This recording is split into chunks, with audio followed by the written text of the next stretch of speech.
রেশাদ তুমি কি করছো? আমি গাছগুলোয় পানি দিচ্ছি। কি এই গাছে পানি দিচ্ছ? হ্যাঁ এই গাছ তো মরে গেছে। হ্যাঁ দুইটা। বেগুন বেগুনও তো ধরছিল দেখা যাচ্ছে।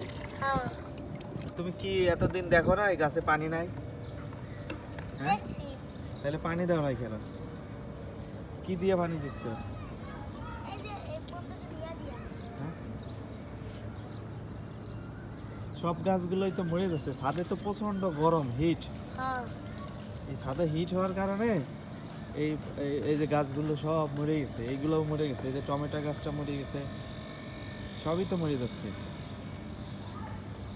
এই প্রচন্ড ছাদের তাপ, ওইদিকে গাছে যে ড্রামগুলো আছে ছোট ছোট, ছাদের যে বোতলগুলো ছোট হওয়ার কারণে মাটি কম থাকায় ছাদের হিটে গাছগুলো সব মরে গেছে। দেখছো, হ্যাঁ সব গাছ মরে গেছে। তোমার গাছ দুটাও মরে গেছে। পানি দিয়ে আর লাভ নাই। গাছে পানি দিলে কি তাজা হবে? আর সব মরে গেছে। বেগুন টেগুন যা ধরছে, টমেটো ধরছে, বাস সব মরে গেছে। প্রচন্ড তাপদাহে সব কিছু শেষ।